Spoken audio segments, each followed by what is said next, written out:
the Chiefs last year, even though they won the AFC West once again and they got back to the postseason dance in 2023, things were looking pretty bleak for them because they had some serious glaring issues on offense that just didn't want to go away, and it seriously threatened their playoff chances and a chance at a repeat. But the playoffs came around, and the Chiefs flipped the switch for a run that they'd never done before under Patrick Mahomes. And after dispatching of the Miami Dolphins, they had to go through two things, again, that they'd never done before with Mahomes. And that was 2 road playoff games against the Bills and against the Ravens. They successfully done both to get back to the Super Bowl and put their title on the line against a familiar foe in the San Francisco 49ers.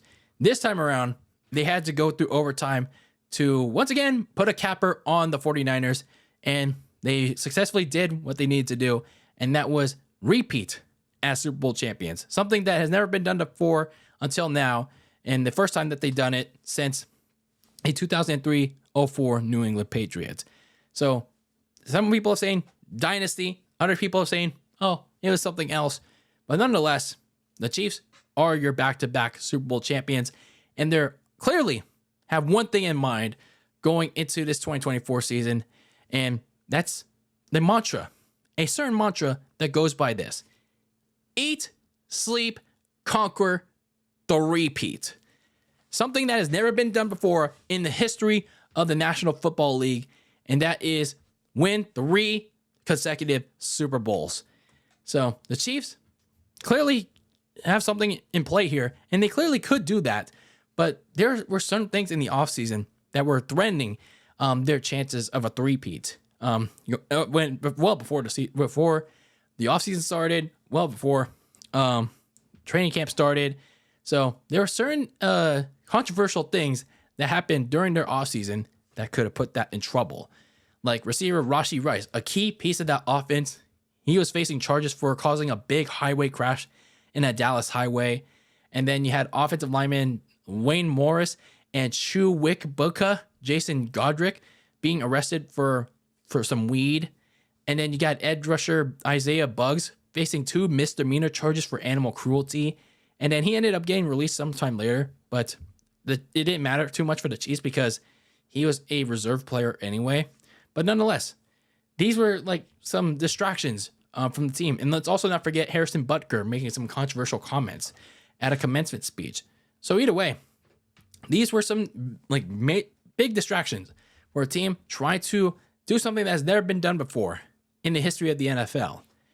Some other things that happened with this team during the offseason, well, they traded away their best corner on the team, which was L'Jarius Sneed, to the Tennessee Titans.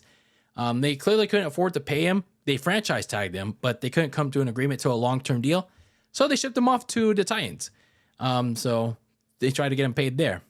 They also re-signed a couple of key players like McCole Hardman and defensive tackle Chris Jones, because it's been well known that Chris Jones was trying to get paid, but unfortunately he didn't until this past offseason. So some of the moves that they made in this past offseason in free agency, they didn't really lose too much, but they also didn't really gain a whole lot in terms of free agency. They lost one of their key reserve linemen in Nick Algretti to Washington. They also lost one of the reserve linebackers in Willie Gay to the New Orleans Saints, and safety Mike Edwards to the Bills.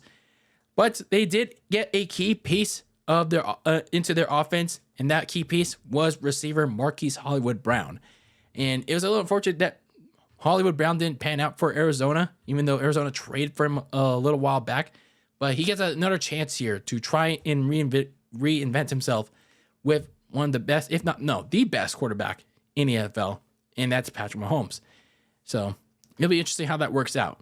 But the work at receiver still needs to be done in the draft, and that was getting another one in receiver Xavier Worthy from Texas, and continuing to build around the offensive line. Gained one in Kingsley Sumaitaya from BYU, and center Hunter Nourzad from Penn State, and then another one in CJ Hansen from Holy Cross in the much later rounds of the draft. And then they continue to beef up some parts of their defense, like safety Jaden Hicks from Washington State and corner Kamal Hayden from Tennessee. So when you look at this Chiefs offseason and what they need to do, sure, the distractions were in the way, But the offensive woes from last year, those shouldn't be too much of an issue this year. Because whatever happens with Rashee Rice and his legal issues, at least Patrick Mahomes is going to have a pair of downfield threats that he's already getting along with in Hollywood Brown and Xavier Worthy. Because last year, Patrick Mahomes, other than Rashee Rice, didn't have nobody. He didn't have anyone to go through other than Rashee Rice, who ended up not catching on until late in the year. And then, of course, Travis Kelce, his main go-to guy since Mahomes entered the league. So that Kelce-Mahomes connection is still going to be the same, but there is some concern with Kelce's age because he does turn 35 in October, and there was a little bit of dip in production in the regular season, but he still performs well in the playoffs. But having those downfield threats in Hollywood Brown and Xavier Worthy is going to make Patrick Mahomes probably an even better quarterback than he is now. So, yeah, it'll be interesting how that works out. And they also did get another a tight end to maybe be mentored by Kelce and be maybe even groomed by him. Meanwhile, the offensive line, although it wasn't addressed all that much, rookie tackle Kingston Sumaida could be pretty helpful once he gets more experience. So we'll see how that works out. And then going to the other side of the ball, the passing defense. They again have a few question marks because now that L'Jarius Sneed is now in Tennessee, they have to turn to the likes of Josh Williams and Jalen Watson to replace him. With Josh Williams, he hasn't played a whole lot. He was drafted in 2022, but he hasn't had a lot of playing time because of L'Jarius Sneed and Jalen Watson. With Watson, he had a lot last year as a rotational player, and he was frequently burned a lot, unfortunately. But he's got to step into the starting role with Sneed gone. So figure standout Trent McDuffie in the slot to do a lot of heavy lifting with this cornerback group.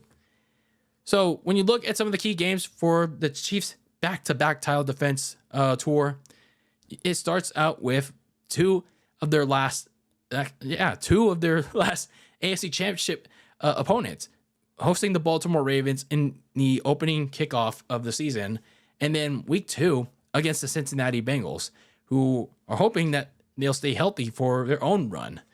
And then week 4 in the second game of your road trip, you get to face the LA Chargers and their kind of new look team with their new head coach Jim Harbaugh.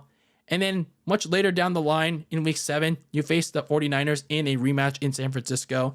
So that'll be an interesting game. That'll be an interesting game for both teams, and who knows what'll happen there.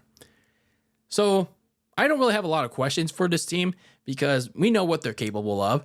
We know what they can accomplish. They've very much accomplished the repeat feat this past year. We know what Patrick Mahomes is capable of. We know what Andy Reid is capable of.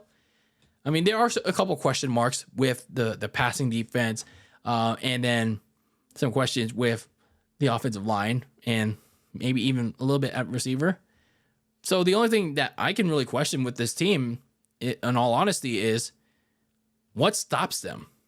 What really stops them from accomplishing the unprecedented, other than maybe the other teams in the AFC? Who knows?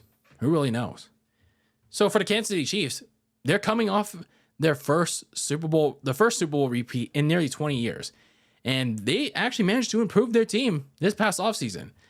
Like, the woes of last year are seemingly gone for now with the additions at receiver and hopefully better blocking up front for Mahomes. So when you think about it, as long as everyone stays healthy, especially Patrick Mahomes, and Andy Reid continues to coach well, I think the Chiefs can do something that no other team has ever done before. Eat, sleep, conquer, three-peat a Super Bowl. And, well, let's be honest. The only thing stopping them from a trip to New Orleans in February next year is, well, themselves.